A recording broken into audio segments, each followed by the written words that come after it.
is more war. Pile in the weapons, splurge on militarism, threaten to engage in all-out economic and financial war against Russia. So the same things you were doing already and expecting a different result. The true definition of madness. How is not selling Kerrygold butter to Russia going to save any Ukrainian lives?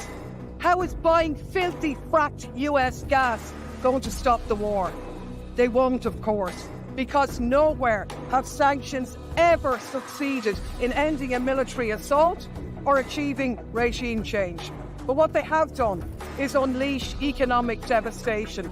This time round, which will be paid for by the people of Russia, including those out protesting against the war, and increasingly being paid for by the citizens of Europe, facing massive energy price hikes, inflation, and a catastrophic decline in their living standards. Talk about shooting ourselves in the foot. And of course, this moral outrage at Russia's illegal war, which has sparked this lunacy, is in sharp contrast to the lack of any such scruples in terms of the illegal US wars in Iraq or Afghanistan, which we not only didn't condemn, but we actually joined in and continue to do business with them all the way. No such scruples about Saudi Arabia's genocide in Yemen. And even as the victims of those conflicts in the last few weeks meet to desperately seek financial pledges for their humanitarian crisis, they're being left short by billions, while we're happy to spend billions prolonging the war in Ukraine. Makes me absolutely sick. 7 weeks ago, German's Chancellor Scholz correctly said, peace in Europe cannot be won against Russia. But that's exactly what we're doing. Yes, Russia bears responsibility for this conflict. Of course they do. But we cannot ignore the role of NATO and the EU. Instead of promoting peace and acting in the interests of the people of Europe, the Ukrainians, the EU citizens, and yes, the Russian citizens too, has become a tool of NATO and the military-industrial complex. What is needed is an end to the conflict, an end to militarism, a ceasefire and a negotiated settlement. We should restore our role as a diplomatic one of promoting peace. Anything else makes us complicit. Onorevole Daly, ha facoltà di replicare. Thanks, colleague. I would love colleague Jambaski to tell me any circumstance in which NATO has played a productive role or delivered peace anywhere. History has taught us that sanctions do not end military conflicts. They do not bring peace. They make the people suffer, not the oligarchs, the people of Russia, the people of Europe. And they're not going to help save lives, because the more arms you pump into Ukraine, the more the war will be prolonged, the more Ukrainians will die. And it might sound radical, colleagues, but the answer to war is not more war, it's peace. And peace isn't delivered by the barrel of a gun, it's delivered by diplomacy, by dialogue. You can wish away your continent's history, but we share a continent with Russia. We will sit down with Russia. There will be a negotiated peace, and this organisation should be promoting it earlier rather than delaying it and making sure that more Ukrainians die. Your feigning of sympathy rings hollow. It makes me sick, to be honest with you. Grazie. Cari colleghi, no, onorevole Daly, gli abbiamo dato facoltà di replicare, ora cerchiamo di mantenere la calma necessaria per proseguire il dibattito.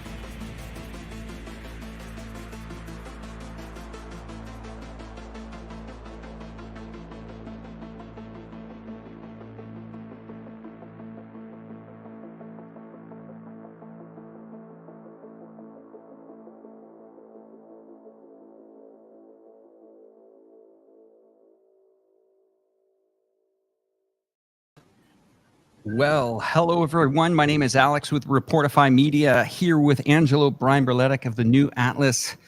Wow, have we got a firecracker show to put on for you guys. Time check 9:07 here in China on the 2nd of August.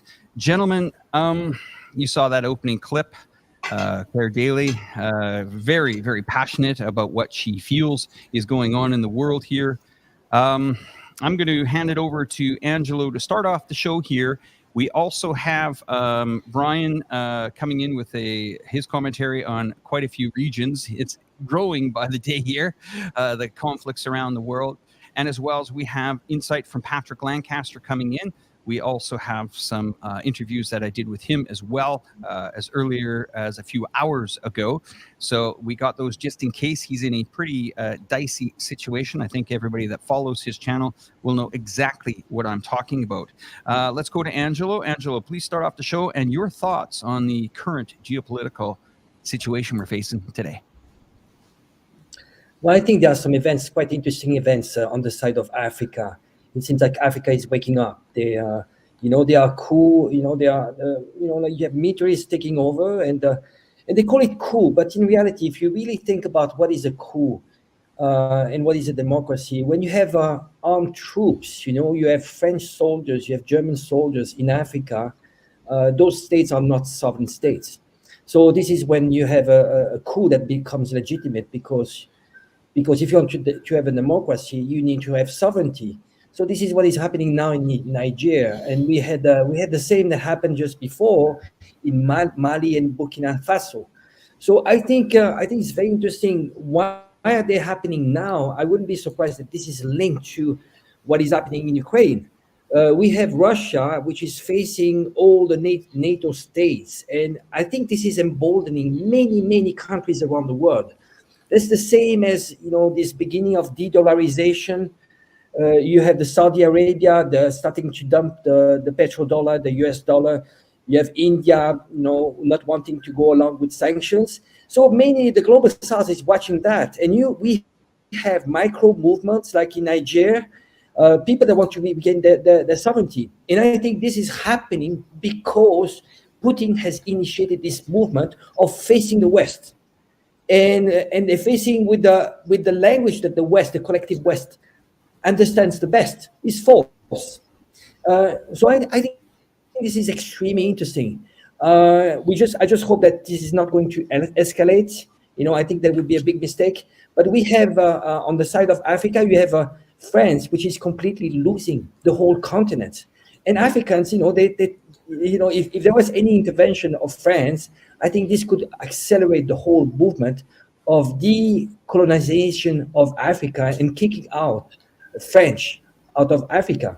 And it's very interesting. You have what are the flags that are they're holding? They're holding Russian flags, Chinese flags. And I'm glad that Africans, they really know who are the enemies and who could be their potential allies. Well, thank you for that insight. Let's go to Brian. Well, I'm primarily following the situation in Ukraine. We're watching the offensive unfold now for 2 months. It's reached the 2-month mark. The Ukrainian forces still have not made any sort of breakthrough along the line of contact. And as Angela was saying, you see all of these other areas around the world. We see nations becoming much more bold. Nations that try to balance their relationships more carefully between, say, Russia, China, and versus the U.S. and Europe, and now they see a moment of opportunity to break out of the situation that they're in, work their way out from under this shadow of colonialism that has been cast over so many parts of the world for generations now. And the reason why I feel Ukraine is so pivotal is because just as I heard Angelo saying, Russia is up against the collective power of NATO. They are feeding their entire military machinery into Ukraine to then be used against Russian forces. And it is not working the way they imagined it. And we're starting to see the West begin to grapple with the reality that this offensive is not going the way a lot of them imagined. And now we're at the dangerous juncture where we have to figure out what is the West going to do now that they know this proxy war in Ukraine is more or less doomed. What are they going to do to try to save it or salvage it? Or are they just going to move on to China, a nation that they're now trying to provoke into war? Well, I mean, there is a lot of geopolitical turmoil going on in this world as we speak. I think one of the moves that I saw this week, or even earlier last week, was the drones slamming into the side of buildings. And it's interesting how most of the Western media says, well, this was more of a attempt to try to rile up and bring a little bit of instability. No, that was a bloody terrorist attack. You fly a drone into the middle of Moscow and you slam it into the side of its financial district. That is brazen. We damn well know that is not a military target. But once again, these guys are not playing by the rule book. And here's what I fear. I fear a major mistake happening here. And as we see, and if you look at the maps, maps have been rewritten for history. I mean, you just can see it every 20, 30 years. There's new territory taken by other nations. But let's really focus in on the Ukraine-Russia situation for the first part of the show. Then we'll get into the African part, and I think maybe at the end of the show we'll bring up some situations that are currently happening here in China. Brian, if we look at this situation, we have Belarus that seems to be starting to get into the headlines a little bit more here, and we have Poland coming up. Is it your feeling, or from what you can see, is it going to take much to get Belarus involved in this? Really? Are we that close now? I think a lot of what we see Belarus doing is attempting to position itself in a way that would deter the West from wanting to involve it in this conflict. We have watched Russia throughout the entire duration of the special military operation, transferring weapons over to Belarus, training with Belarus, restructuring the military there, restructuring Russia's military presence in Belarus several times, specifically to create the conditions that I think would deter any attempt to escalate this conflict in that way, in order to drag in Belarus. The idea of Poland or the Baltic nations, or a combination of nations, a coalition of the willing, this is something that we've talked about many, many times. The possibility of escalating by bringing in certain NATO forces, waiving Article 5, by going into Ukraine and either creating a buffer zone in Western Ukraine or contributing troops to the front lines to fight alongside whatever's left of Ukraine's forces. These are all possibilities. And I think Russia from the very beginning understood this. A lot of people say, why isn't Russia moving faster and rolling over the Ukrainians and sending all of their forces in all at once? I think they're pacing themselves because they understand the very real possibility of NATO intervening more directly. We saw this in the U.S. proxy war in Syria. There's no reason to rule it out altogether in Ukraine. I mean, I just want to add in on that point, Brian. It wouldn't take much for these countries to get involved. I mean, if we look at what is at stake here, if you look at Lithuania, you got Kaliningrad, a small part of Russia that is on the, in the Baltic Sea there, attached to it. There's a corridor that allows, the country to get, whether it's supplies, logistical things through there. That's been threatened to be closed down. Then we see the other part of Ukraine and between Moldova, it's called Transnistria, where there's 550,000 ethnic Russians in there, as well as we're starting to hear Gagauzia, another breakaway part of Moldova. These countries that I've just mentioned, Moldova did go to war about this, and they did not succeed, and they are still in a standoff in these areas. And I just have this feeling like NATO is not done with what they're doing, guys. And I don't know if that's just a feeling I'm getting by, watching the geopolitical landscape. But if you look at it in more, I guess, as Brian does on a day-to-day basis, I can see where you can come up with the conclusion that maybe Russia is actually taking this strategically slow to try to say, hey, we're not going to back down, but we're not going to push too hard. Come to the table. Let's agree with this and move on and stay the hell away, NATO. But NATO's not staying away. They're pumping billions and billions of arms back into these countries. Some of them are tiny countries. Mistakes are going to happen. They are going to happen. There's without a shadow of a doubt, I feel here in the next few months, one of these countries is either going to, a missile's going to go astray. We've seen this false flag many a times with Ukraine. I mean, Angela, you're in Europe right now. Give us your thoughts. I think we need to look at the public opinion. I think it's very key it's very important to feel, to talk around. How many people they had, their Ukrainian flags on their profile picture, close to the profile pictures and so on, and claiming, we are behind Zelensky and so on. Well, this opinion is shifting, and this is going in favor of Russia. In all points, Russia has time on its favor because ultimately, a population in Europe will grow tired, and they will realize, you can lie only so much. But I think the collective West will come up, will have to face the reality that it cannot win. And, ultimately, if they pour all the forces of Europe, it's going to be mutual destruction. And look at what is happening with Russia. Everything that they thought that Russia would go through, a economic collapse or regime change. It's exactly the opposite that is happening. Russia, of course, is invested. It's painful for Russia, but economy is growing. Ultimately, Russia is actually doing pretty well. The ones that are suffering, by far are European people.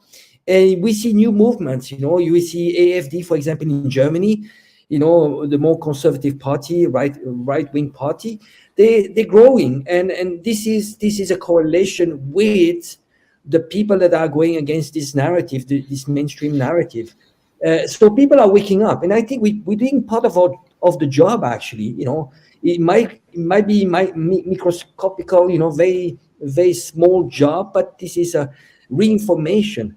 And people are realizing that they've been fooled, but that's not the first time that people are being fooled. But ultimately, time will catch up with the reality. Well, I mean, Angelo, when has governments, besides China, ever done anything for what the people wanted? I mean, we're saying that yes, the public opinion has changed, but the government hasn't. I don't think any of these governments have changed. In fact, they've become more neocons. I mean, look at the verbiage that's spewing out of Lindsey Graham's mouth every week that he gets a soundbite. I mean, you don't see any of these people. You can't tell me that there's not one country, possibly Hungary, but one country in the entire European Union that does not want to sit down and negotiate this. I mean, we are seeing, generations of young men being wiped out in the Ukraine, and what is left of the Ukraine when this is all over? I mean, anyone can step in, please. Well, I would say that there's probably many circles of interest in Europe that would like to see negotiations regarding the conflict in Ukraine. They're watching their economy destroyed because of these sanctions they were more or less coerced by the US to enforce on Russia that have completely backfired in Europe's face, especially in regards to energy. They were getting cheap energy from Russia. That is over. That is going to be very difficult to restart if Russia ever decides to restart it. But the problem is the entire purpose of the European Union was a layer of bureaucracy placed over the sovereignty of Europe collectively and each nation individually. The whole purpose of the EU as a bureaucracy is to void the sovereignty of each nation and to prevent these desires for, say, negotiations during this current conflict from ever happening. That is the whole point of it. So unfortunately, we talk about Ukraine as a proxy against Russia, but in many ways, through the European Union, so is Europe. Europe is a proxy the US is using against Russia and China. Well, let's we have an interview I did with Patrick Lancaster. Let's have a little listen to what he's saying. He's in the Donbass area right now in Donetsk, and let's cue him in and listen up. This will be a few minutes, gentlemen. Here we go. Hey, Alex. As normal, thanks for having me. And for Brian and Angelo, sorry not seeing you this time, but it's always great to be on the screen with you. Hopefully next time we can have us all together. But everything's going great, Alex. It's great to be here. There's a lot of stuff happening in Donbass and across Russia that really needs to be talked about. A lot of people know some things, but it's nice to have it in one place for people to see. Well, I mean, one of the major things is that the Wagner group is in Belarus now, and a lot of people are thinking, what does that mean? Is that a precursor to Russia and maybe even Belarus forces coming across the border towards Kiev, or how much other speculation that people can make, but there's no way to really know until it happens, as we saw in February of last year. But we'll just have to keep an eye on it and see what happens. Well, let's talk about the exact facts of the situation. Just days ago, there was, as many people have hopefully heard, a rocket attack on the Russian city of Taganrog, which is about 100 kilometers from the border of the DPR, the Donetsk region, or whoever recognizes what wants to call it, but the former Ukraine, former DPR, currently recognized by the Russian government as part of Russia, Donetsk region of Russia, 100 kilometers from that, on the Azov Sea, a kind of resort city. And it was a huge explosion that actually got caught on a webcam or a dash cam. And the rocket purportedly hit the courtyard of a cafe and a bank. There were reported, last time I looked, 15 people injured by this attack. There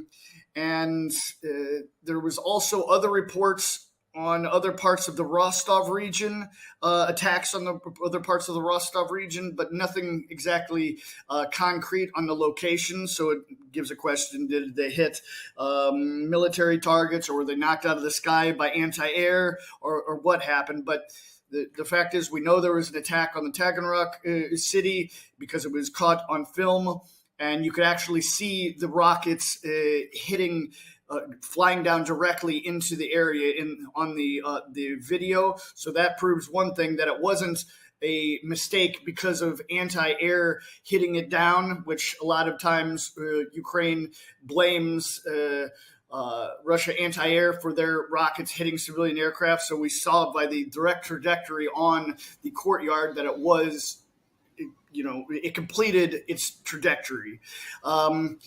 If we move on to, now that was just a few days ago. Now, if we move on to last night, in the night, there were several Ukrainian drones, aircraft drones, that hit the business center in Moscow.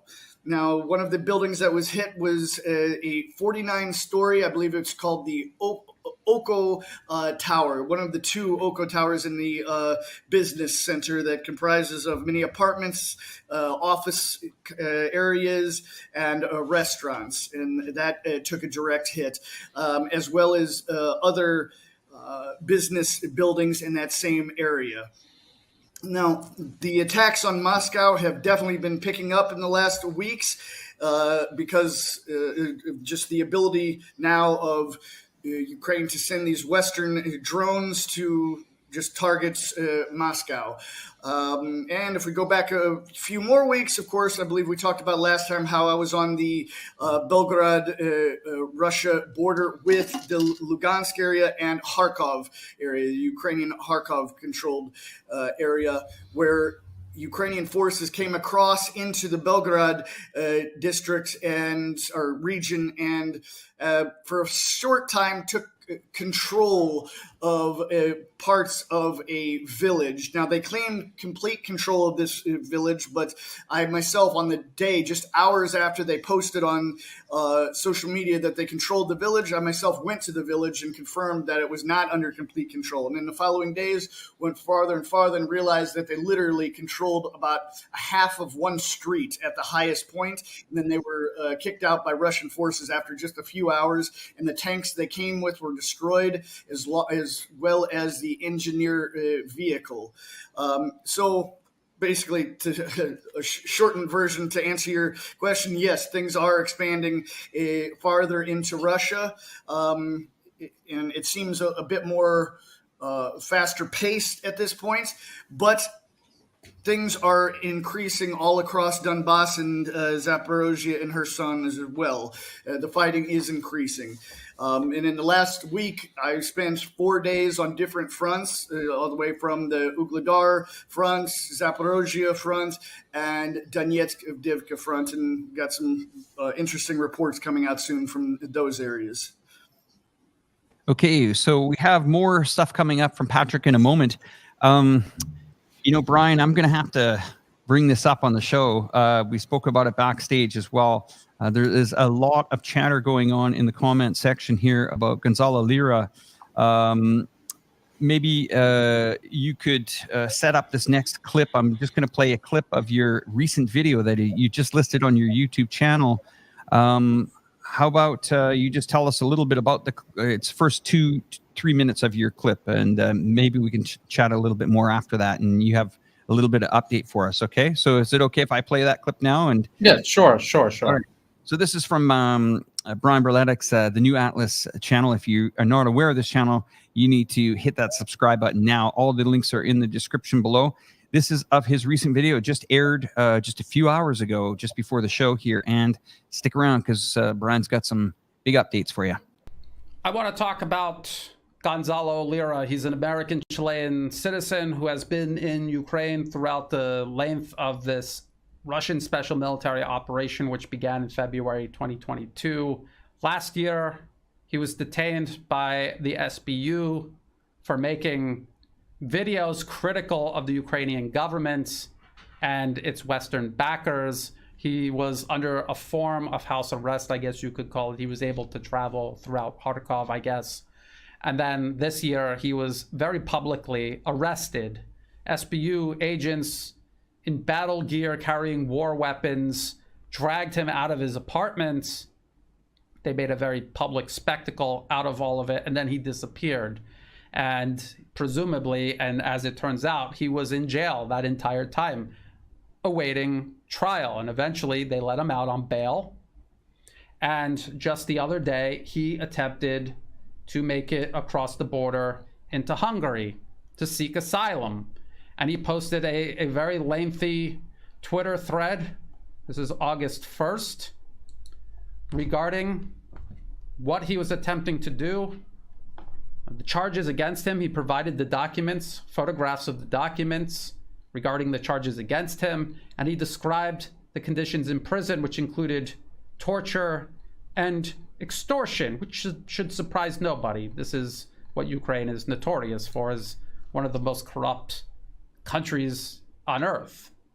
Since then, he has not been heard from publicly. It's to be assumed that he did not make it across the border and that he is still at the mercy of Ukraine's security services. U.S. State Department is well aware of his first arrest, and now, thank you to the gray zone, they are well aware of his claims that he was tortured in prison and that he is seeking to flee the country to escape these politically motivated charges. Cosgrove with the Gray Zone. So back in May, I asked you about Gonzalo Lira. He was the U.S. citizen arrested in Ukraine for posting dissident content online, and you told me the State Department was aware of his arrest in May. And we learned last night through a series of tweets by him that he had been tortured in the Ukrainian prison, and he was now on a motorcycle with a broken rib trying to flee to the Hungarian border. And so I'm wondering, if this is true, given the State Department knew of his arrest and his detention, how has this been allowed to occur? We have a U.S. citizen being detained and perhaps tortured in the prison of one of our strongest allies. Well, you lost me with the perhaps and the if this is true. I think I'd want to verify those reports before I commented on it. Brian, over to you. You handle this one. Yeah, and right after that, I pointed out how if it was Russia manhandling a dissident, the U.S. State Department would take any claim made against Russia at face value and immediately leap into action. All of these so-called human rights organizations, Human Rights Watch, Amnesty International, all the gears would begin turning, and this is all we would hear about for the next week or two in terms of news and putting pressure on Russia to release this person, even before ever confirming any of the details about the allegations made against Russia. But now that it's Ukraine, a U.S. proxy, and it's someone that the U.S. and Ukraine do not like because they're critical of both the Ukrainian government and the U.S. government, well, we have to verify it first, which in reality means what? Calling the Ukrainians and, oh, is this true? Oh, it's not. Oh, you said it's not true? Oh, I guess it's not true. I guess it's just a made-up story. They don't care because they don't care about human rights. That is something that they hide behind. Human rights is something that they will use when convenient to advance foreign policy objectives, and then if it gets in the way, they're more than happy to trample it. In regards to Gonzalo Lira, he did not make it across the border. Apparently, we would have heard from him if he did. He's back in Ukraine at the mercy of Ukrainian security forces. So that's one thing. Another thing that I cover in this video that you just posted was these claims that Gonzalo Lira is some sort of SBU agent. This is the dumbest thing I ever heard in my life. What would he possibly be doing what is he doing for the SBU? What is his function? What is the SBU gaining from him being an agent or asset of the SBU? I've never heard any plausible explanation as to what he would be doing for the SBU. I heard this claim that he's gathering information from the alternative media, from people who are interacting with him and giving it back to the SBU. But everyone knows that he was detained by the SBU last year. We all would at least assume that all of his electronic devices were compromised. We would never say anything to Gonzalo without assuming that the SBU would also somehow be able to possibly hear it. So what is the SBU gaining from this? I'd really like in the comment section, someone please tell me what the SBU is gaining by using him as an asset. And people are saying, well, why would they let him out? Because the whole value of arresting Gonzalo was that video of SBU agents taking him away with their guns. That is a big slam dunk for them in terms of PR. They do it every single night on the news. If it's not Gonzalo Lira, it's someone else, a Ukrainian, probably a Russian-speaking Ukrainian. They arrest these people every single day. They put them on the news, and then they throw them to the bureaucracy, and whatever happens to them, happens to them. So this is what's going on with Gonzalo. People that are trying to accusing someone of being an SBU agent when they're in big trouble, at face value, he seems like he's in big trouble. Accusing him of being an SBU agent is a very serious accusation. I would expect very serious evidence to accompany it. And if you don't have it, you have to really stop and ask yourself what you're doing. And if it was the other way around, if you were detained by a nation state security services, thrown in jail, and you were critical of that government, and then you were released, should we all assume that you are some sort of intelligence asset? I mean, it's just something for people to think about. I appreciate that update on Gonzalo. And Gonzalo, if you're around the internet and if you're on YouTube, you want to join the show, step in and we'll send you a link to give us this entire audience an update.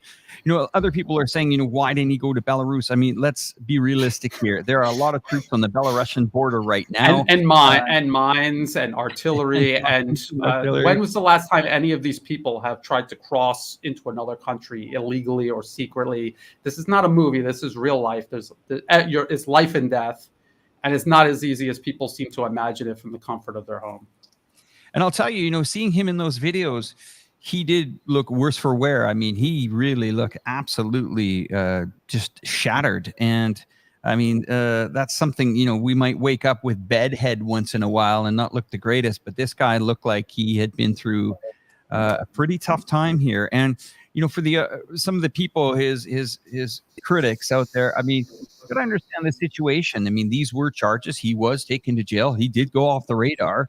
I mean, people don't, necessarily want to be in this situation. I don't think he called on this for them. He didn't say, "Oh, come and arrest me, dare me, dare me." But Brian, you make a very good point. I'm hearing lots of people that just try to go out and film a building and upload it to social media in the Ukraine. Bang, they're done. They're done. They're locked up. Their devices are taken away. And that's why we are not seeing a lot of this footage that we used to see months and months and months ago from there. It's almost like it's state propaganda now. The state will put out what they want to put out. Zelensky and his boys will put out what he wants to put out. Angelo, over to you, my friend. Well, I think we had the opportunity to exchange a lot with Gonzalo Lira. I can tell you from my discussions I had with him that he's very genuine. He took the risk. You see, he was doing what we are doing, but he taking the risk to do it in Ukraine. And I think it's very brave of him. But keep in mind that I think they want to set an example. And never forget that it was Gonzalo Lira now, yesterday and today. We could be potentially next. If tomorrow we were to enter into like a broader war, I wouldn't be surprised that an arrest like Gonzalo Lira would happen for us in EU countries, for example. And we've seen, this is we've seen already like some journalists having their assets seized. This is an advanced indicator. So if we don't fight for Gonzalo Lira, we are going to be next. If we are reporting, if you have some visibility on social media and you're exposing Ukraine's crimes, or just the truth, the truth of this single event, you could be next. So this is extremely important for all of us, no matter what ideology we have. But if we are genuinely covering this subject, we need to remember that potentially we are next. And people that don't cover this, but cover other topics, well, it's going to come to you ultimately on another topic. It could be COVID, it could be anything. So this is why everybody should be concerned about this, because potentially we are next. I'm going to agree with you on that one. I mean, we can just look at the protests that happened in Canada last year. Bank accounts immediately being seized without, warrants, without, anything. If you donated to, let's say, a peaceful protest that was in the eastern part of Canada, we'll call it I don't know if I should say it on the air here, but anyway, the thing is that immediately thousands of Canadians woke up the next morning and found that they had no access to their funds. And how did they get these names? Where did the Canadian government put? That shows you how powerful the government is. And I'm still seeing, some comments saying, well, Gonzalo knew what he was doing. And, come on. I mean, if you look at it, and if it's something that goes against Russia, it'll stay up there. When is the last time have you seen anything on the Western media being reported in the Donbass area? When have you seen any footage? They'll say, we're not really allowed in there. Well, we have Patrick Lancaster in there, and he's in there on his own dime and his own time, and his butt is on the line. And this is something that I think people, as you're saying, Angelo, they don't understand. Gonzalo Lira, he wasn't funded by a major news outlet on the, this isn't sensationalism. This is some guy's life we're talking about here. He put a 25, consecutive tweets together with 3 backed up videos. He's done everything he needed to do. The guy is running for his life. I mean, he's in Ukraine. The government just arrested him. Wake up, everybody. Like the message that he's trying to get, whether you like the guy, whether you dislike the guy, put your personal stuff to the side for a moment here and think of yourself in that situation. This is an individual that tried to get the message out, joined this very show to tell you guys what was going on. And 14 days later, bang, gone, history. And they ridiculed him throughout the media. He had nowhere to defend himself except on channels like ours, channels like Brian's and Angelo's and the Duran and all the other names out there. This is a group of people that are here because we're passionate about it, and we feel that we have to get the voice out to you guys. And I got to tell you, I got to stand up for this guy, whether you love him or hate him or whatever. No one wants to be in his shoes today. Gentlemen, let's take another shot at where is this war or conflict actually going to end? Is it, Brian, or are we going to bring in other countries to escalate this more?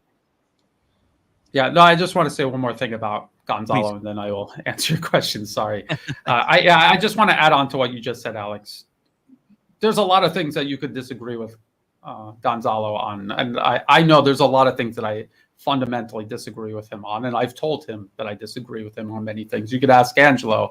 When I first came across him, I really didn't like him at all. But the thing is, we have to be adults and we have to find common ground that we have to build on. We cannot just pick the people who agree with us on absolutely everything and only talk to them, because then we'll achieve nothing. We will change absolutely nothing. And I have seen Gonzalo come around on many issues that he was very stubborn on in the beginning, like China, for example. He totally turned it around on China, and that shows somebody that's interested in the truth. So whatever their flaws are, at least they're trying to figure out what is actually going on. They can admit, at least with themselves, they were wrong about something. And the most important thing to remember, he posted his indictment, and the Kharkov prosecution office posted a video right after they arrested him showing the so-called evidence of what he did that was supposedly a crime. And all he did was say that there were Nazis in Ukraine, which is absolutely true. Even the US Congress has acknowledged that in legislation to prevent US money from falling into the hands of the Azov Nazi battalion. And he also said that Ukraine was shelling the Donbas region, which is also a fact. Human Rights Watch, which is a big champion for Ukraine's cause, in 2014 reported on the Ukrainian government shelling the Donbas region with cluster munitions. So all Gonzalo Lira did was say things that the US government has already said, which is sponsoring Ukraine's virtually everything that's going on in Ukraine right now. And all he did was say things that Human Rights Watch said. Where's Human Rights Watch right now? He's in jail because he said something that Human Rights Watch brought to the public's attention. Where's Human Rights Watch right now? So we all have to think about what he's actually in trouble for, which is not a crime. He was stating the truth, and we have to stick up for him on that. On just that alone, forget, just like you said, Alex, put everything else to the side. He was speaking the truth. And it's very easy to say, he should have just left. I mean, people are telling me I should leave Thailand right now because the US-backed client regime is working its way into power. It's not that easy. I have a family here. I've been here almost my entire adult life. It's not that easy to just pick up and go somewhere else. So try to be realistic and think before you just jump to a conclusion. Like Alex said, this is a real person's life. This isn't some story on TV or in the movies. Now, Alex, getting back to your question, I don't mean to be too long-winded here. How is this conflict going to end? Unfortunately, I think it's going to be a grinding war of attrition all the way to the end. I think the U.S. was very clear that it's going to fight this conflict to the last Ukrainian. Russia has prepared for that inevitability. They are prepared for it. And I think this is going to grind on. I would hope to be wrong about this, and that there's a sudden collapse in Ukraine's fighting capacity.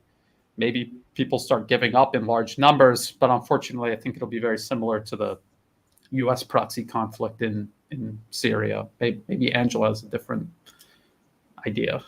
Yeah, we'll come to Angelo in a second, and I just want to add and finish off with the segment about Gonzalo.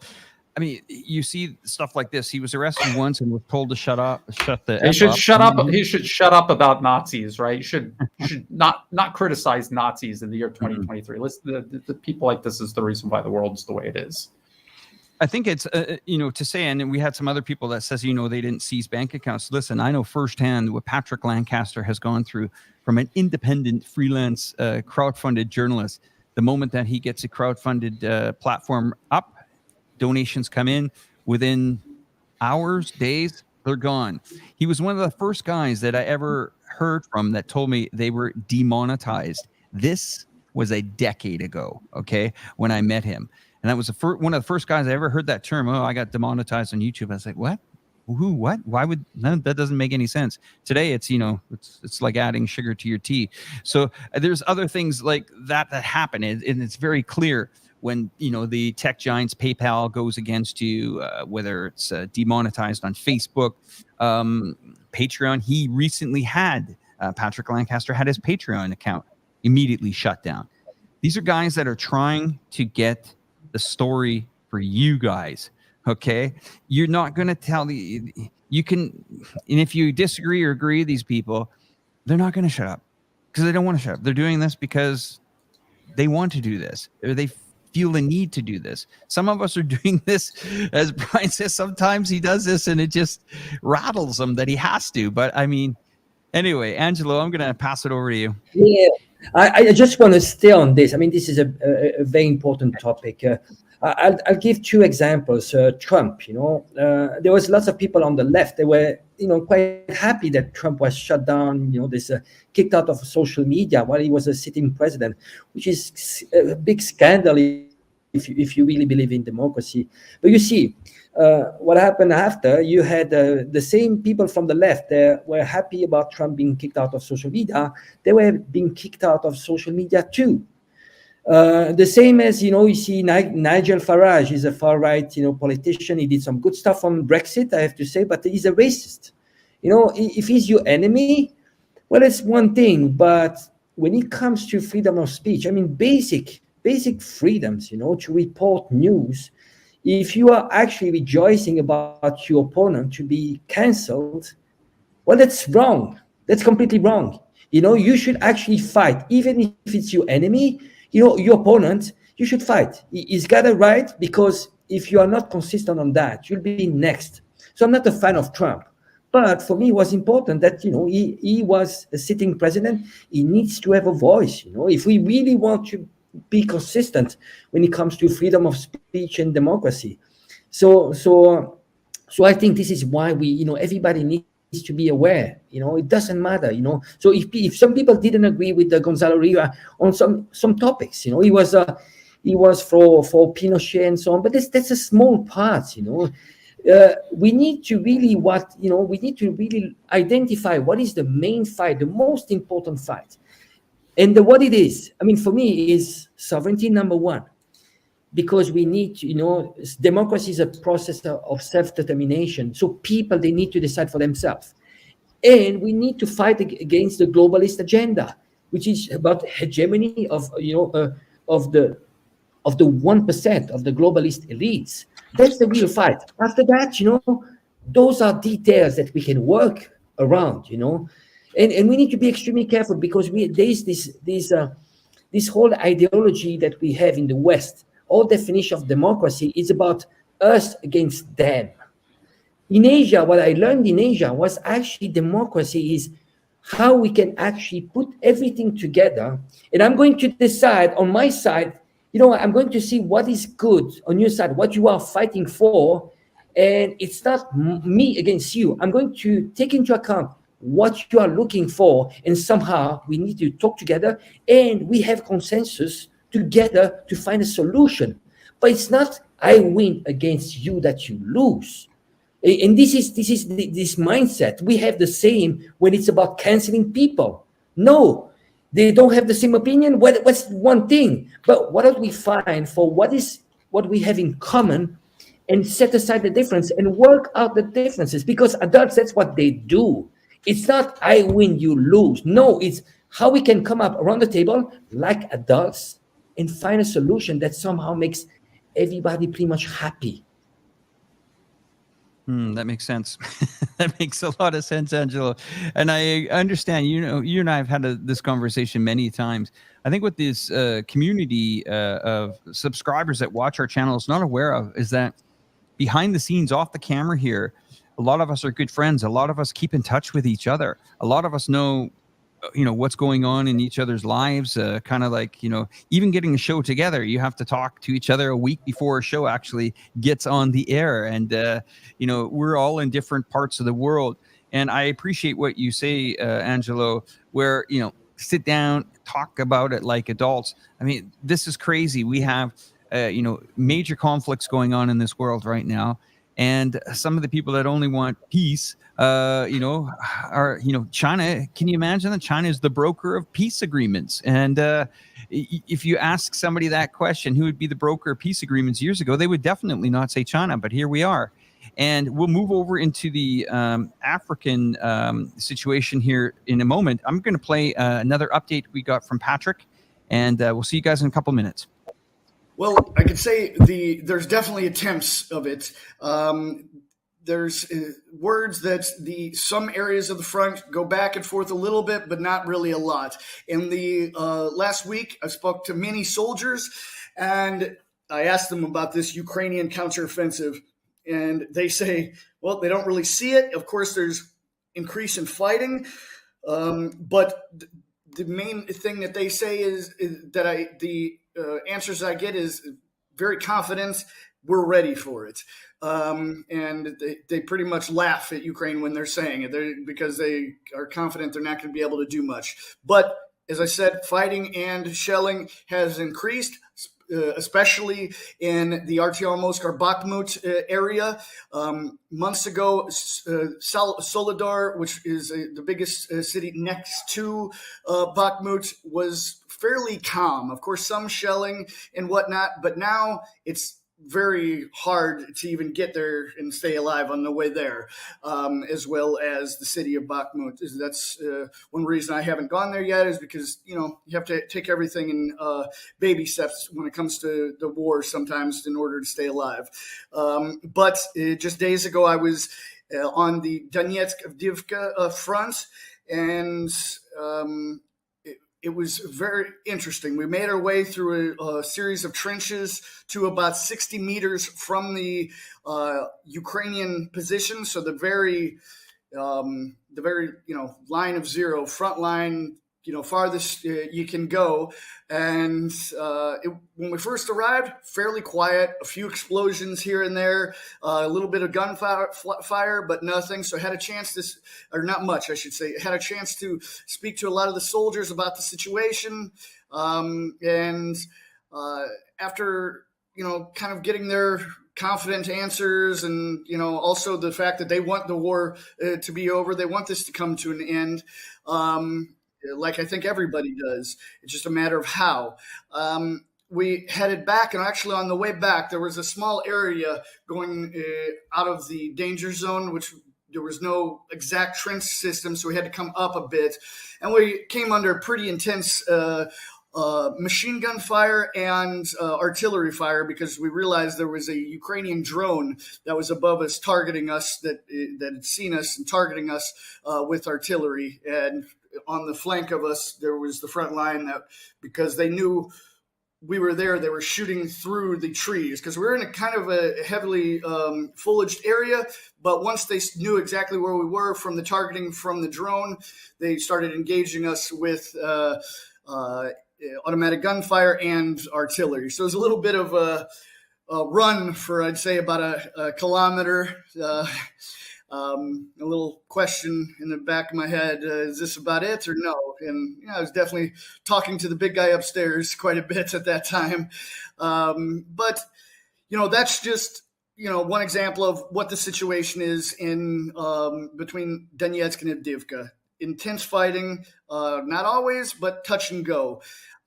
But in other fronts that I went to this week, I actually went to the Ugledar front line and documented Russian forces launching kamikaze drones on Ukrainian military equipment. So something interesting that I haven't actually seen any reports on. So kind of, you'd say, learned a lot with it. And then if we talk about the tank situation and how the West is giving all these tanks to Ukraine, and many of them, as we see, are getting destroyed. I went with a tank group of the Cascade Battalion, which is a part of the Ministry of Internal Affairs of the DPR, or what was the DPR. And, the governments are merging so fast, it's difficult to say.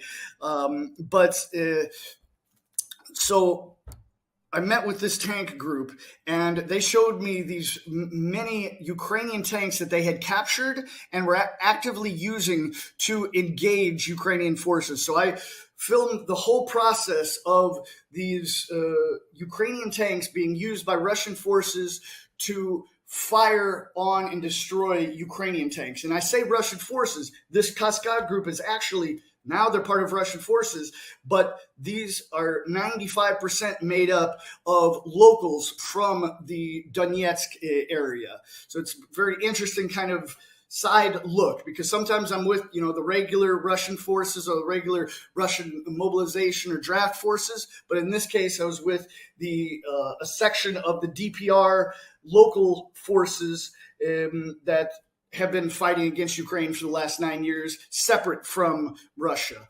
And we saw these Russian tanks engage the Ukrainian equipment. And the thing about that makes you think, okay, if Russia's using all these Ukrainian tanks to attack Ukrainian tanks, when is it going to happen when Russia's going to be using Western supplied tanks to attack Ukraine and using the Western tax dollars to turn around and attack Ukraine with it? And that's something the people of the West should think about, I think. Yeah, he makes an interesting point. When we had this discussion, I said, can you clarify what you're saying about, Russians using Western tanks? He says, because they're blowing up so many of them, they're getting so many of them, taking them back. I don't know what they're going to do. Oh, Brian, you tell us, what would you do with all that hardware that you've just, partially disabled, or people that have run away from it? I mean, wouldn't there be like a kill switch on these tanks where they would no longer work if they landed into enemy hands?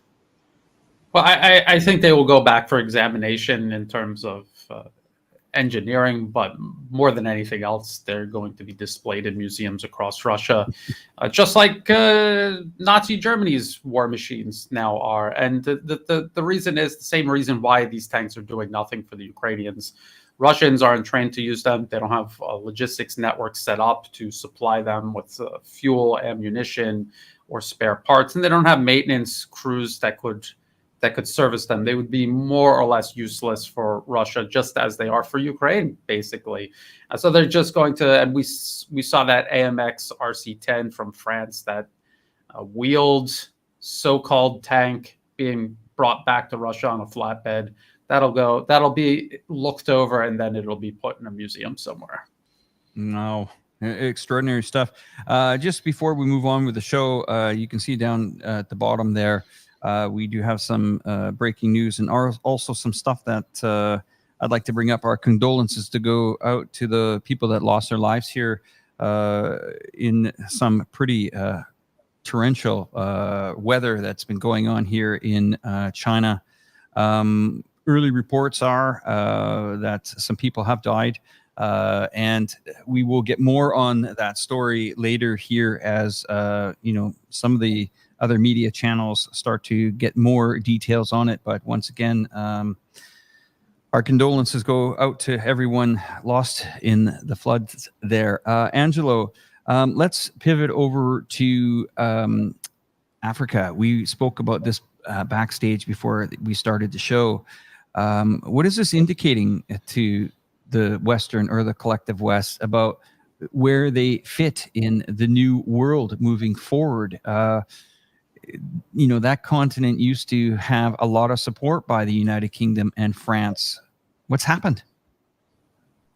I think it's quite shocking. I think the first to be shocked are the French themselves, because this is the playground. They've been pillaging this part of Africa for a long time, and they always thought that they were the good guys, and they were that Africans actually respected and liked them.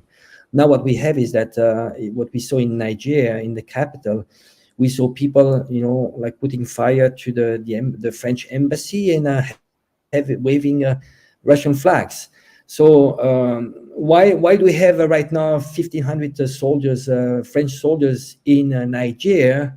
They're there supposedly because of terrorists. because of jihadists. The problem is that they've been there for a long time. It's almost a decade they've been there. And they're staying there. They're occupying. So Nigeria, de facto, is occupied. There hasn't been any fight, actually, between the French soldiers and the jihadists. They've been there just to protect their interests. What are their interests there is mining, especially uranium. And I had some comments because I said, well, this uranium there, and this is why French are in Nigeria. And people, they were telling me, well, they're not exporting a lot in US dollar to France. But you know why? That's very simple. Because they don't pay for it. They pay peanuts. They don't pay for, so you have most of the energy in France, which is supplied from uranium in Nigeria, while Nigeria doesn't have electricity. And so people are waking up. There's this new generation in Africa that are waking up. And they are especially emboldened by Putin, the actions of Putin, because Putin is facing all the NATO nations and is actually doing a pretty good job. And they've seen in Mali, in Burkina Faso, that you can call upon Wagner to help, and they are emboldened by that, and it's creating a ripple effect. So now we're entering into a new paradigm in Africa, and more countries would follow. Now it's interesting. You have this entity which is called ECOWAS. It's part of Western Africa, mainly like French-speaking countries. There's Nigeria too, and they are calling for an intervention in Nigeria. But when you look at that, what they have created, this entity, which you have Nigeria, which is 75% of the power of this entity is Nigeria. You realize that Nigeria is actually controlled by the US. So they've created some kind of EU for part of Africa to better control Africa. So I think people in Africa, they should be extremely careful, because this might be a replica of EU to better control Africa and to antagonize each other. So that's what I wanted to point it out there. But it's a very positive movement. People should be, if you're African, you should be very proud of what is happening, because it's about regaining their sovereignty and the end of neo-colonialism. Because in many countries around the world, those colonial powers, they left, but they never really left. Their power is much more subtle. It's about controlling the narrative, the media, information space, and NGOs, and ultimately your politicians. So what they're doing right now, they are not coup. They shouldn't be called coup. When you are regaining your sovereignty, it's about decolonizing. It's not a coup. And I want to point out one thing. In the last century in Africa, you had hundreds of coups. But what happens is that those coups were CIA, so that was okay. Now you have people, military overthrowing government that are puppet governments, and then they call it coup. So it's about this double standard and hypocrisy that we have all the time with the collective West. You're muted, Alex. Glad I got you here, Brian. Thanks. I want to add to that. You have these countries down there that have gone through extremely difficult times these last few decades.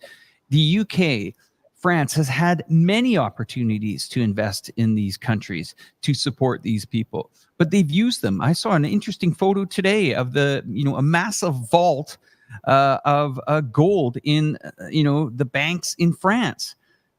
And somebody said underneath that, how many gold mines are in France? 0. And I mean, you see this over and over and over. They've gone down, they've taken, they've left, and they say, not our problem anymore. Even though you got French speakers down there, they all look up to France as someone in there to save them. But they've had tons and tons of times to do that. So who steps in? China.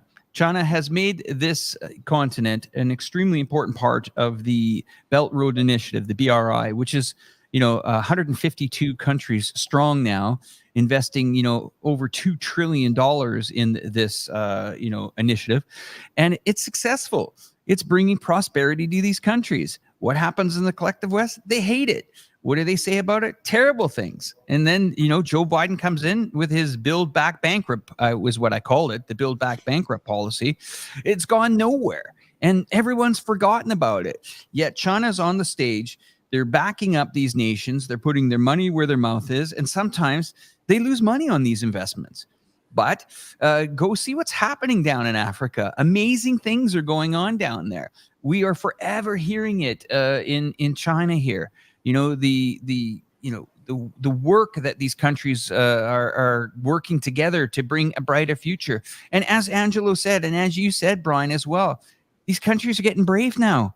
They know. They've seen it. They don't need this BS anymore from these countries. France and the UK.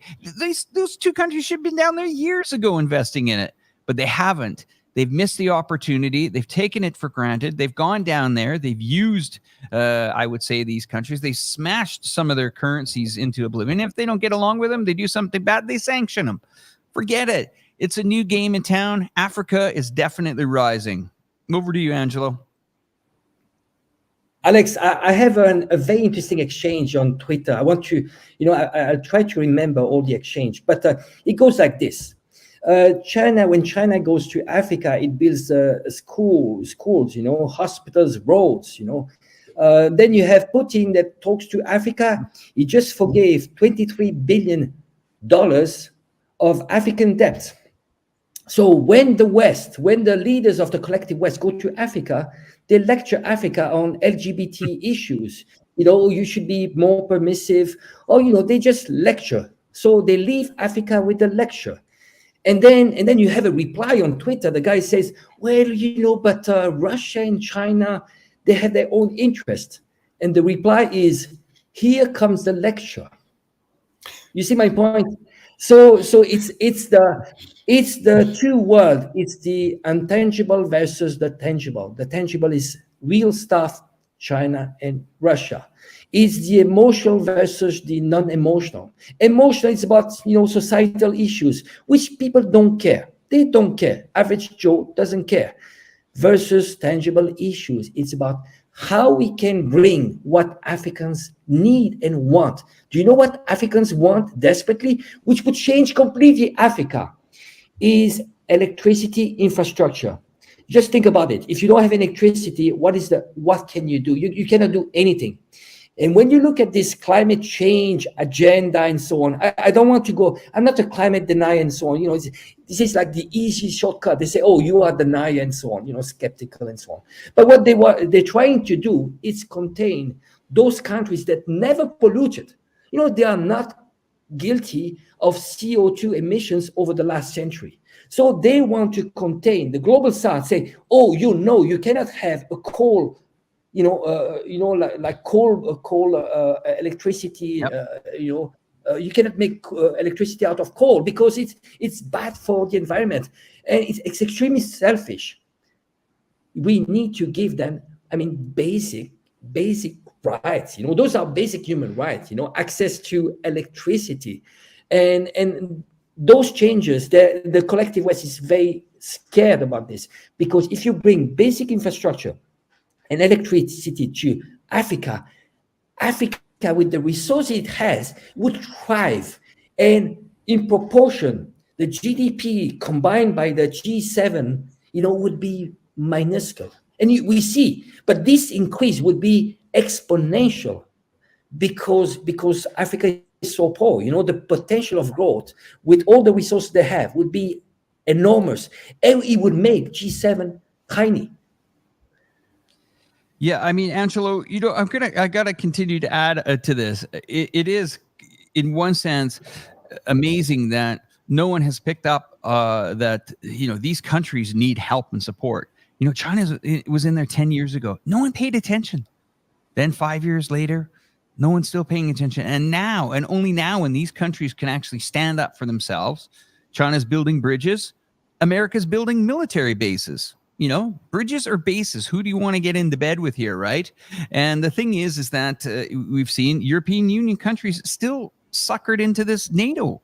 I mean, do you understand? And I'm saying this to the audience. You guys understand how much money you have to give from your annual GDP to become NATO compliant? I mean, Brian, share with us, the audience here, on what the responsibility to some of these countries now, the financial responsibilities just to become NATO compliant. And as I guess Ukraine would be the dumping yard for all the old NATO equipment, as Raytheon and the boys send over new tanks to some of the other countries. I mean, it's incredible. Tell us what commitment would be needed, financial, soldier-wise. I mean, you're the military guy here, so maybe you can share with us a little bit the commitments on NATO, what it would take.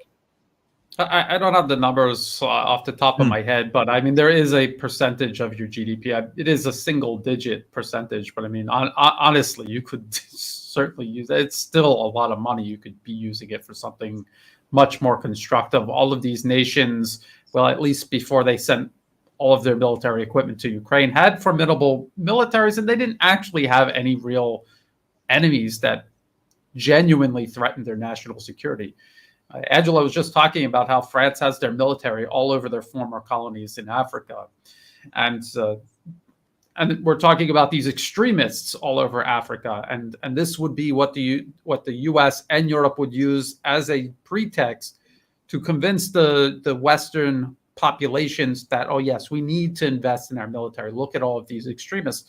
But where did these extremists get their weapons from? All across North Africa, and now south of that, where all of these conflicts are brewing. Where did all those weapons come from? That came from when the U.S.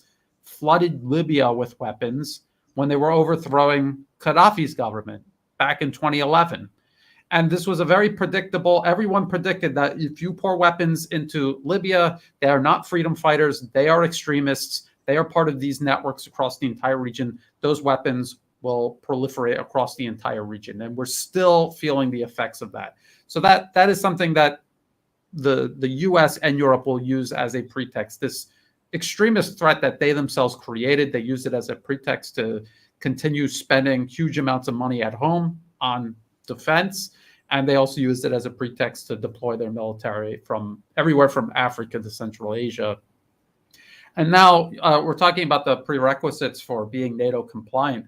But whatever they were, we can see that the cost of being a NATO member is so much higher than that. Look at their commitments now required for this proxy war in Ukraine. And we keep hearing about Sweden and Finland joining NATO and how it's going to enhance their security. No, it isn't. When you join NATO, you are now obliged to go and join any NATO adventure anywhere in the world, even if it's thousands of miles away from the region that NATO is actually supposed to be a defensive alliance taking care of. So there's all of these extra commitments that nobody thinks about until you're in the middle of it, like this proxy war with Russia and Ukraine. And the European people are the ones paying the price for that right now. Bringing up, the cost of this, when you think about it, we are talking pretty staggering numbers here. The price, to become NATO compliant. I just asked a few people in the comment section, what do you think is one of the largest terrorist organizations in the world? I'm going to be quite interesting to see what they say. I mean, firsthand, I had, traveled to Yugoslavia just after, probably about 2 years after NATO, went through that place. It was devastating. And, as you say, Brian, everybody in that, group, I'm not even going to call them an organization or anything like that, but everybody in that group is guilty by association. If you visit Serbia today, they remember what planes were bombing those buildings. They remember, what shelling was coming down in Belgrade. And a lot of them were Canadian jets. I know that because I went down there. I experienced, trying to get some answers why, United States would march NATO in on a 78-day aerial bombardment of this country. It didn't make any sense. Still doesn't make any sense today. But it shows you that all these countries that get involved, karma is, it's going to come back. And here we are seeing in modern day, in the 2023, how effective NATO is. It's not. So I would be quite worried to join this, knowing that it's not very successful. And here's where I want to take this conversation a little bit more, where people say, well, I don't know if you guys ever hear the sound clips on Sky News. I mean, they're quite ridiculous when it comes to this conflict. They talk about, the offensive, the Ukrainian, they're going to move back the borders. Oh yeah, they're going to, get this territory back, or they got this, 6 cities blocked back in some town that has about 4,000 people. When they say they're going to win, what does that mean? You're going to win your country that you have helped bomb. You have, dropped cluster bombs on. You have bombed part of the region where they're ethnic Russians, but still, I mean, you've ravaged these towns, these cities, and then you say you're going to win against Russia. Does anyone really, if you think about it, it's not like Russia's going to wake up one day and run out of bullets, and they're going to just put their guns down and say, okay, guys, it's done. We're done. Thanks. We tried, that's wishful thinking, maybe 70, 80 years ago. But this is a country and a nation that was part of, the Soviet Union, where 27 million people died, and they're willing to fight. And if you back a country like Russia in the corner, like, I'm talking serious stuff now, tanks is one thing, airplanes is one thing, ammunition is another thing. You start pulling out some serious hardware, and you start smashing, and the collective West gets behind this. Russia's got the big ones in the end. It could all be over. You're not going to back a country like that in a corner and think that they're just going to submit to that. They got nuclear warheads. I mean, where is the sanity in anybody here? I mean, this is a real possibility. No one thinks it, we would never see this happen. It's happened. Nagasaki, Hiroshima, it's happened. And it's a real issue. And that's why I am very troubled when we're talking to people saying, no, let's keep pumping more arms in. Yeah, I think we're getting closer. Let's just keep pumping more. Let's get another 100 tanks in there. Let's get the airplanes going in there now. All this is doing is killing a generation of young men. That's all it is doing, is killing young guys. It's absolutely devastating to see this, on both sides, mothers and girlfriends and husbands, wives, it's just absolutely devastating. There has to be some sanity here. And I'm looking for a way out of this. And I don't see it. And I just see that Europe is going to probably ramp it up a notch. Just one mistake, Brian, in Belarus, and all hell could break loose in a serious matter. Yeah, there was a helicopter from Belarus that I think just barely crossed over the border into, maybe it was Poland, and they were trying to make a big deal out of that because they're looking for an excuse. And the thing is, we have never watched the U.S. and its allies gracefully leave any of these conflicts that it begins, whether they're direct interventions or war by proxy.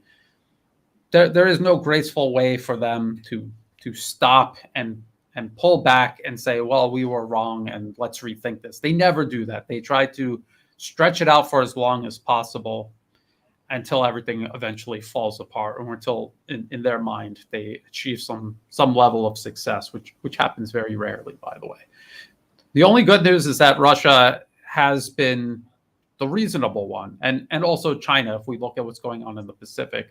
Both nations have demonstrated immense restraint regarding U.S.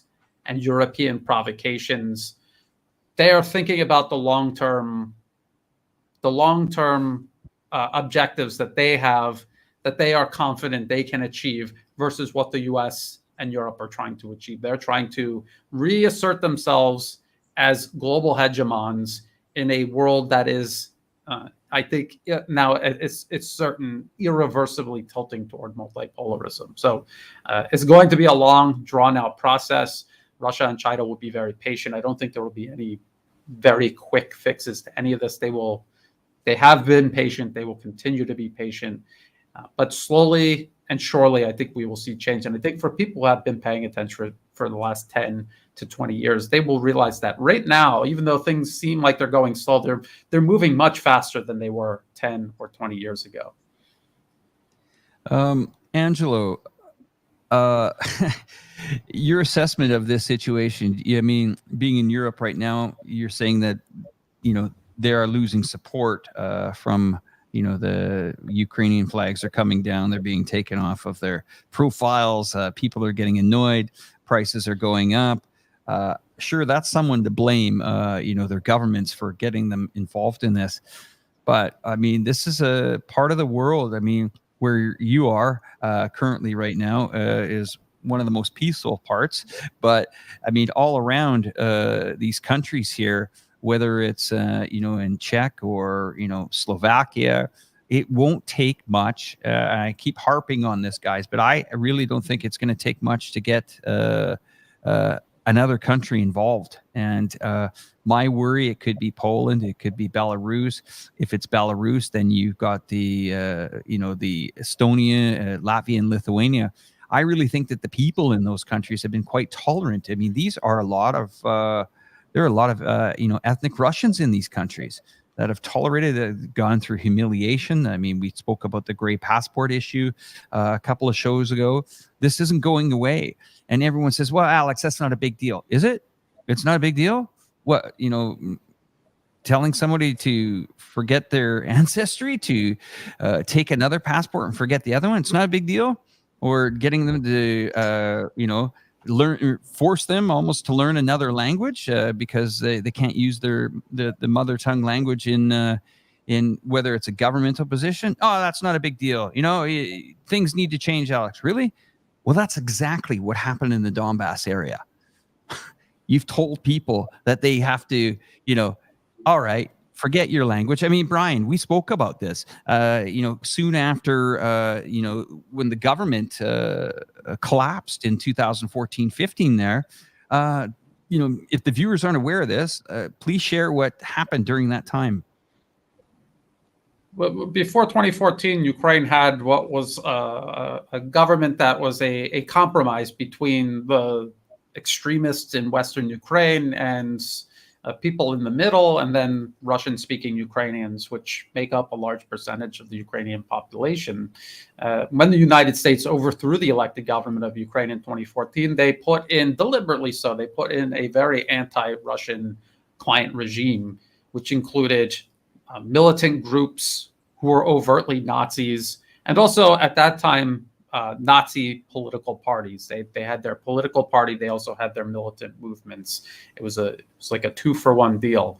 And when they came into power, Russian-speaking Ukrainians who had put up with a lot of this for many, many years, but were okay with the status quo because there was a little bit of a balance that the previous government represented that balance.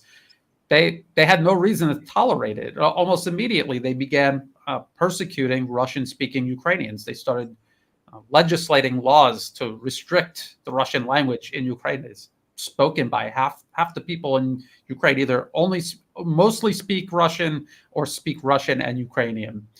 And Ukrainian is really not all that different from Russian. So, these are things that the U.S. accuses China of without any evidence and cites it as some sort of genocide, and yet it's not just happening in Ukraine and the U.S. is silent. They helped underwrite it. They helped create this situation, and they're using this irrational anti-Russian sentiment in Western Ukraine to transform the entire country into a battering ram against Russia. They cut all of their economic ties off from Russia, which cratered the economy. The Ukrainian economy has just been in a downward spiral from 2014 onward, before this special military operation was launched. And we saw the same thing happen across all of Eastern Europe. And now they're trying to do the same process here in Asia, turning nations irrationally against China by overthrowing governments that more or less represent the best interests of the people in those countries, and installing a client regime that represents Washington's best interests. So this is a very finely tuned, well-oiled, well-practiced process that Washington executed in Ukraine, has executed elsewhere in Eastern Europe, and now also in Asia versus China. We're going to play a last segment here of my interview here with Patrick Lancaster, and then we're going to jump over to China because we got some developments as well. So this is some pretty interesting words that Patrick says in this last part. Listen up. Well, as far as the military fatalities, it's hard to say for me. I don't see them. Of course, there is.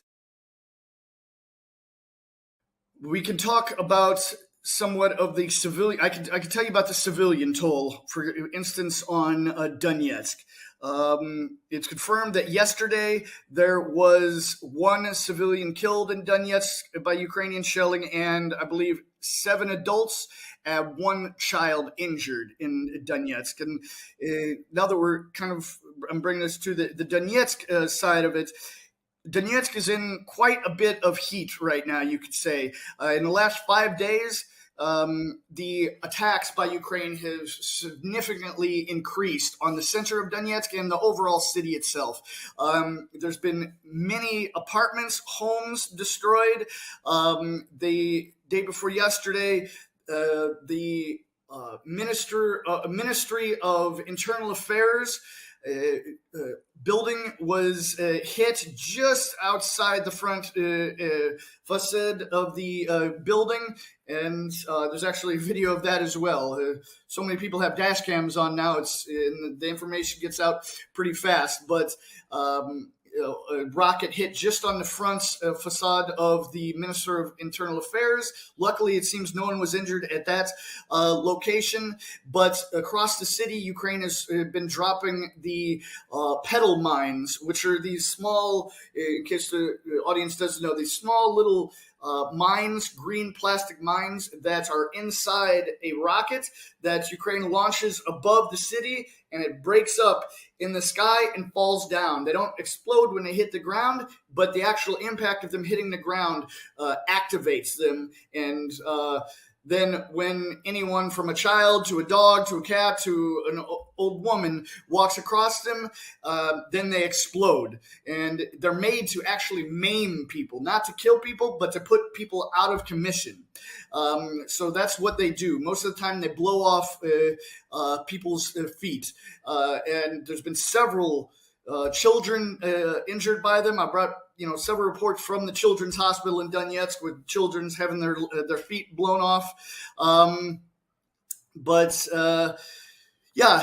Donetsk they're getting hit pretty hard. And this is unfortunately something that happens every month, every couple of months to Donetsk. Ukraine will just decide to shift their intensity from one area to another, and just so happens every couple of months they decide to hammer the center of Donetsk and the outlying areas as well. I mean, and don't get wrong, every day there is shelling in the center of, or in the city of Donetsk on civilian areas, but at this time, this week, 5 days ago, it started to increase, and this is, as I said, every couple of months happens, and it gets very dangerous for the civilian population because it's somewhat of just random attacks. Now, of course, some you could say the attack on the Ministry of Internal Affairs, that doesn't seem to be random. I mean, that's a government building. But 90% of the attacks on Donetsk that I've seen with my own eyes are attacks just on apartment buildings, markets, malls, and things like this. So, unfortunately, Donetsk is having a hard time right now, but as we talked about the Donetsk-Avdiivka front, which now is kind of in a half circle. It's not completely surrounded, but it's getting close slowly. But once Russia is able to take Avdiivka, then things will calm down for the northern part of Donetsk and the northern part of the city, because that's where a lot of the shells are coming from for that part of the city. So it's kind of like just stepping stones to when Donetsk can be protected, I would say. No, well, the end. I think it's going to be a while before Russia controls these territories. I don't think Zelensky is going to come to the table. He's made it clear. And in fact, if he did, he would be looked at by a lot of people as a traitor. So he's kind of stuck. Regardless of what he wants to do, he can either let this war continue or sign away these territories, which doesn't look like it's possible for him to do. And how much the West is going to supply and who's going to come in, I think there's probably going to come to a point where the West needs to understand that they're pushing this into a area where it might become a global crisis in one way or another, and that their support is just causing the continuation of more deaths on both sides. So hopefully the West will kind of wake up and realize that there needs to be another way to solve this problem. Maybe after the presidential election in the United States, something might change. We'll have to see. Hopefully it comes to a better situation than what's happening right now in the States and from the States. But we'll have to see. Well, of course, my channel, Patrick Lancaster, for the time being, can be found on YouTube. We're able to get a lot of information, always with full English and Russian subtitles. So you can subscribe to that channel. But for secondary channels is my Rumble channel and Odyssey. And, of course, I have channels, both Russian and English, on Telegram. And I have my Twitter, @PL News Today. So you can find me in those areas. And also remember, I'm totally a crowd-funded journalist, only supported with the supportive viewers of my channel. So the link to support my channel can be found in the description of all of my reports on my channel.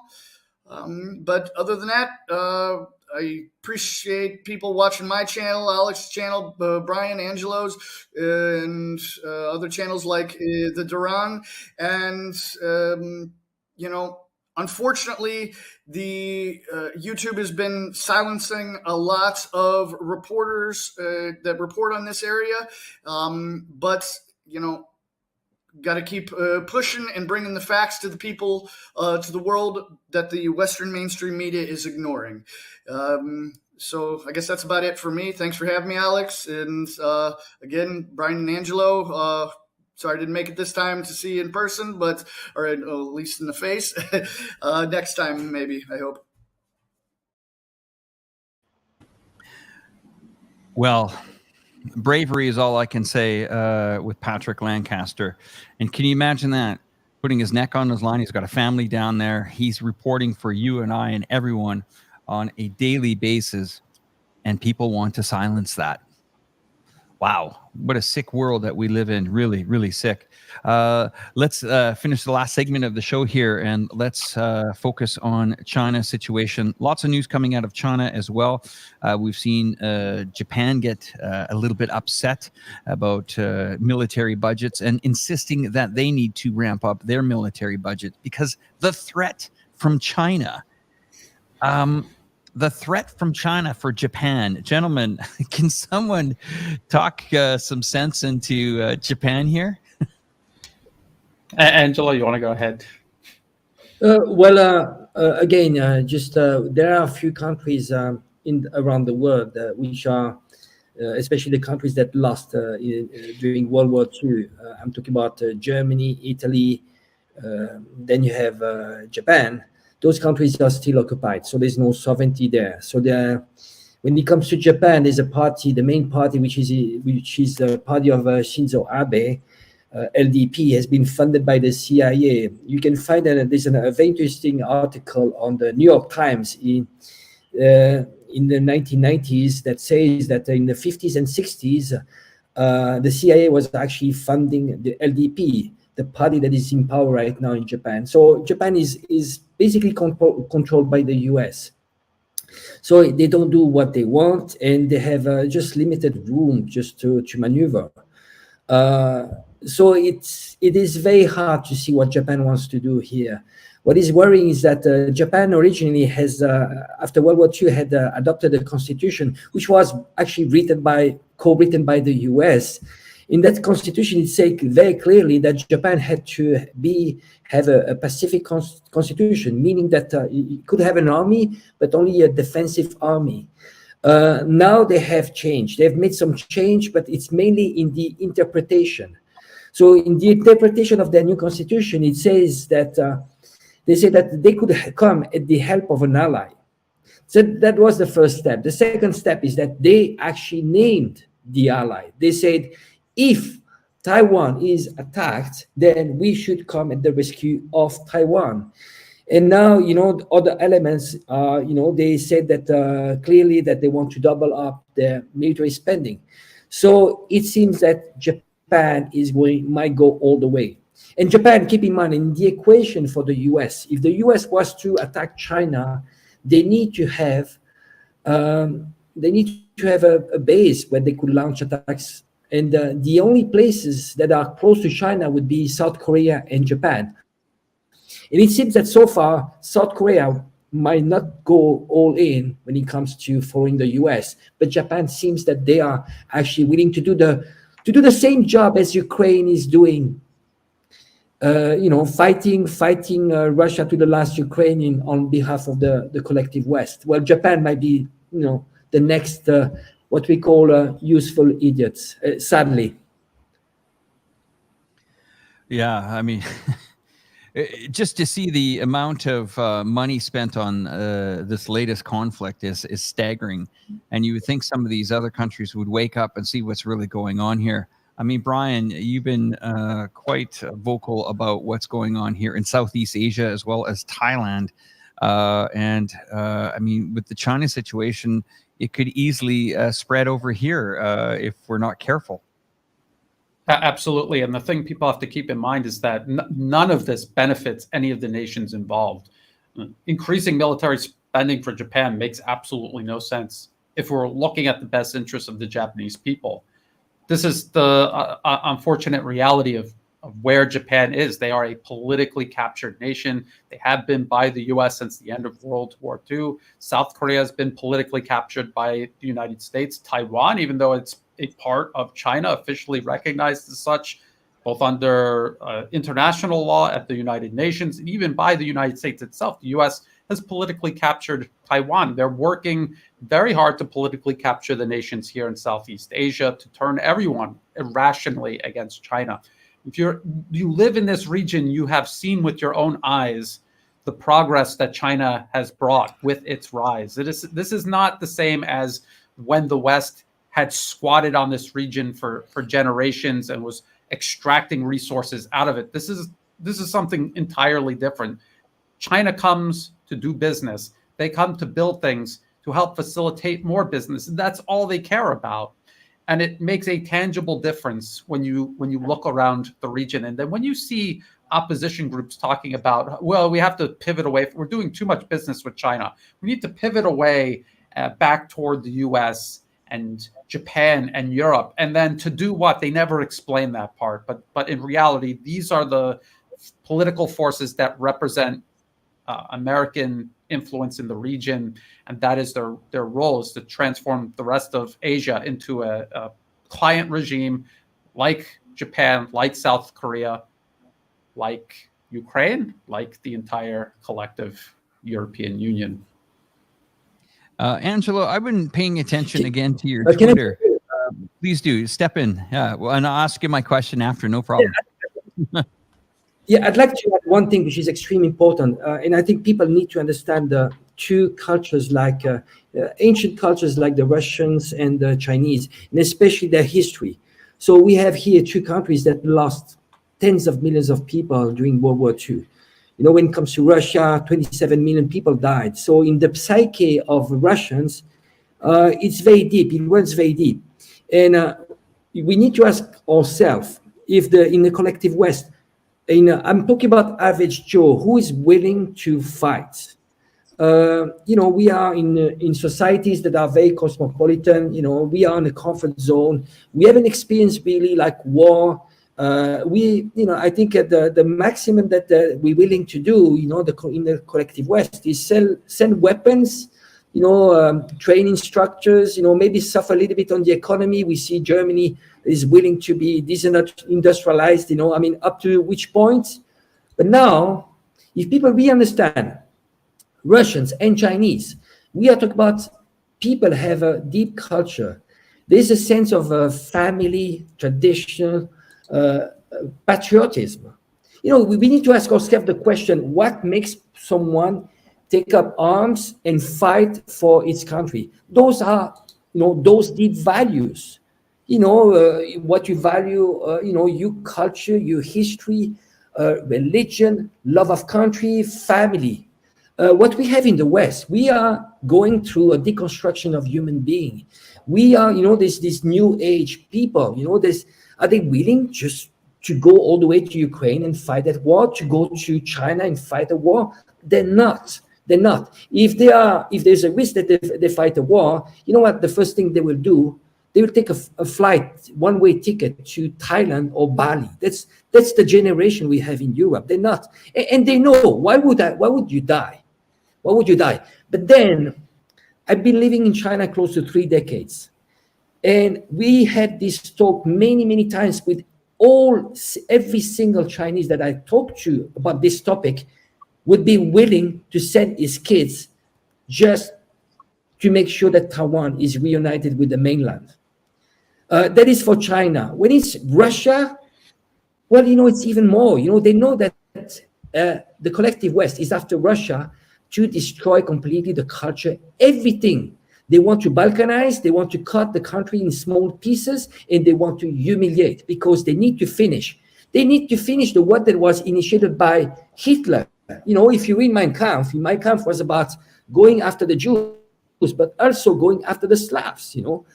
What we have in the West is a rebranded Hitler, much more attractive, that is coming with the slogans, freedom, democracy, but ultimately, they want to have what Hitler used to call Lebensraum. When it comes to China, it's the final piece. Once you get China, you get hegemony, and that's it. We are going to be in a globalist world. But again, being globalist, being one world, no countries and so on, that could be okay. I don't know. It sounds a bit crazy here. But ultimately, that is not going to be more freedom. On the contrary, we are going to they will deconstruct human being. We are going to be turned into amorph consumers. And, it's going to be extremely autocratic. We are going to hit the other extreme. But the problem is that, it markets itself very nicely under the pretext of saying, well, we are fighting for democracy, human rights, and so on. It's not. It's a wolf in the skin of a sheep.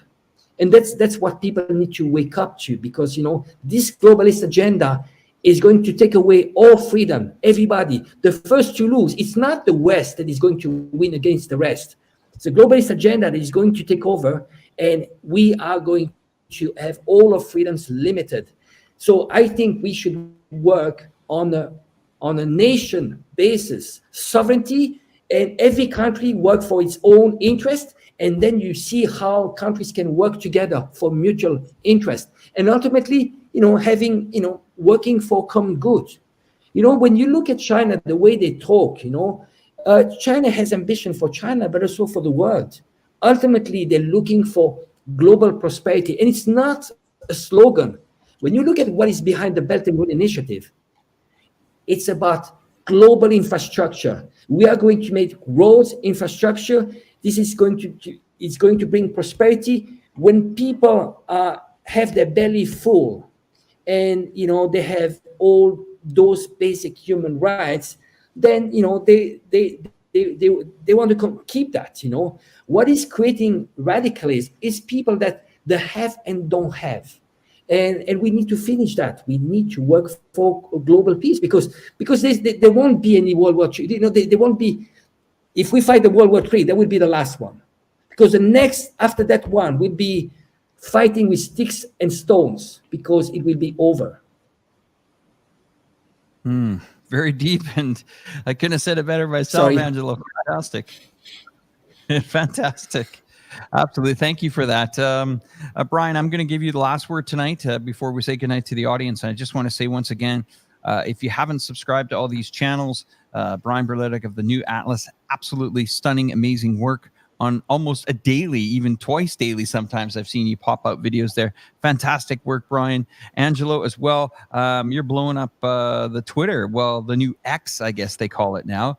Every time I go to your account, there's another 1,000 people following you over there, and you're pretty active on that as well. So if you guys want to find Angelo as well and dive into some of his tweets, you know where to find him as well. My name is Alex. I'm with Reporterfy Media, and don't forget to subscribe to Patrick Lancaster. I put everybody's link before the show in the description below, so you guys will have no problems finding that. And don't forget to hit that like button. I know it sounds a little bit cheesy, but that helps get this message out to many people. So if you're still watching right now, click on the like button right in front of you guys. That helps us out a lot. I'm going to hand it over to Brian. Once Brian is done, we're going to say goodnight, and we wish you guys the remainder of the week to be a very, very good one. Okay, over to you, Brian. Well, I'll just add on to what Angelo was talking about. This is a battle between emerging multipolarism and the status quo of Western-led unipolar hegemony around the globe and all of the injustice that it entails. And nobody is saying that Russia or China is perfect or that BRICS is perfect. China itself says it's not perfect. So does Russia. BRICS is always a work in progress. But what all of this brings that Western-led hegemony does not is a sense of balance of power and the primacy of national sovereignty.